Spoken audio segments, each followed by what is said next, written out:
हम कैसे पहचाने अगर भगवान हमारे सामने आ जाएं? रोज भगवान आते हैं, आपके सामने मिलते हैं, लेकिन आप जान ही नहीं पाते क्योंकि वो दृष्टि नहीं। आपको लगता है ये कुत्ता है, आपको लगता है ये मनुष्य है, ये गाय है, ये अमुक है, लेकिन भगवान आकर के मिले। ऐसा कहा जब सब में भगवान का दर्शन होगा तब भगवान की कृपा का अनुभव होगा। तो इसलिए खूब नाम जप करो, नाम जप करो भाई। नाम जप से बढ़कर कोई साधना नहीं। नाम जप से सब प्राप्त हो जाएगा। जितना अधिक नाम जप करोगे उतने तुम्हारी दृष्टि पवित्र होती चली जाएगी। क्या शास्त्रों में ऐसा कोई व्रत, अनुष्ठान या तप है जिसके करने से किसी अपने का गंभीर से गंभीर रोग अथवा पीड़ा तत्काल समाप्त हो जाए? देखो, भुलावे में मत पड़ना। शरीर रचने के समय जो प्रारब्ध लिख गया है उसे मिटाया नहीं जा सकता। तस्मात् शास्त्रम प्रमाणम थे।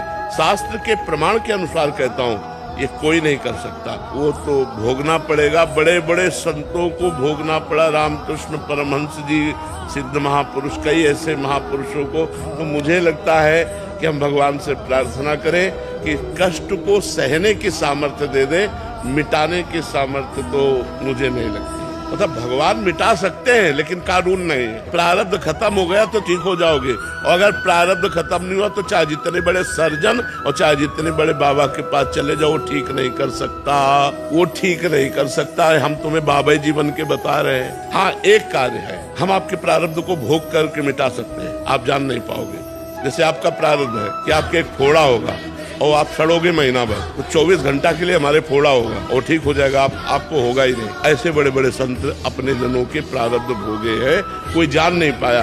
बुखार आ गया, ये कष्ट है, वो कष्ट है, अपने जनों के कष्टों को ले लिया, भारी कष्टों को थोड़े में भोग कर निपटा दिया, सिद्धांत पूरा किया, लेकिन स्वयं भोगा।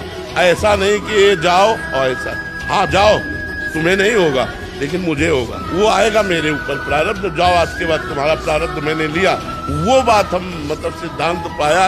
ऐसे छूछा वाला तो हमने नहीं पाया। कोई पाप कर्म ना बन पावे, नहीं तो वो तुम्हें आगे चल करके दंड देगा, आगे चलकर तुम्हें दुख देगा, आगे चलकर तुम्हारे जीवन में विपत्ति पैदा कर देगा। बहुत होश में रहो, पाप कर्म ना बन पावे। अगर हमें कामना की भी पूर्ति चाहिए तो हमको गलत आचरण छोड़ने पड़ेंगे, क्योंकि हम जो कामना की पूर्ति चाहते हैं उसमें पाप आचरण बाधा पहुंचाएंगे। पाप का फल दुख है, पाप का फल विपत्ति है, पाप का फल संकट है। यदि आप मुर्गा मुर्गी खाते हो तो पाप कर रहे हो, और वो पाप आपकी कामनाओं को पूर्ण नहीं होने देगा। चाहे हनुमान जी के पास जाओ, चाहे राम जी के पास जाओ, जहाँ भी जाओगे जीवों की हिंसा करते हो, जीवों को दुख देते हो, गंदा आचरण करते हो, गंदा भोजन पाते हो, तो भगवान प्रसन्न नहीं होने वाले। और आप किसी मंदिर न जाओ, घर में पवित्र आचरण करो, पवित्र भोजन पाओ और नाम जप करो, तुम्हारे घर में भगवान आ जाएंगे। कहो सो कहाँ जहाँ प्रभु नाही, हरि व्यापक सर्वत्र समाना, प्रेम ते प्रगट होए मैं जाना। तो प्रेम कहाँ से आ जाएगा जब अपराध करोगे? इसलिए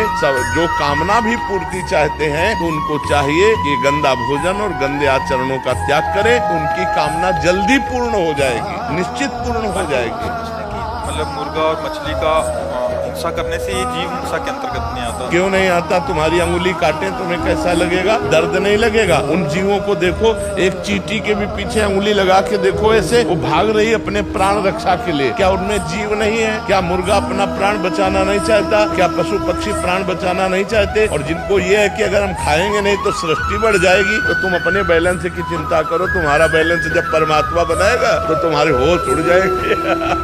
वो परमात्मा का 3 कार्य है: सृष्टि रचना, सृष्टि पालन करना और सृष्टि का संहार करना। वो भी अपने आप में लय कर लेता है। वो प्रलयंकारी परमात्मा है, वो काल का भी काल है, वो महाकाल है। वो जिस समय जैसा चाहता है वैसा अपना बैलेंस बनाता रहता है। सृष्टि का बैलेंस बनाना उसका कार्य है, हमारा कार्य नहीं है। हमारा कार्य है उसकी आज्ञा के अनुसार चलना। हमारे जीवन में कई घटनाएं ऐसी घटती हैं जिनमें हमारे चिंतन में विक्षेप पड़ता है।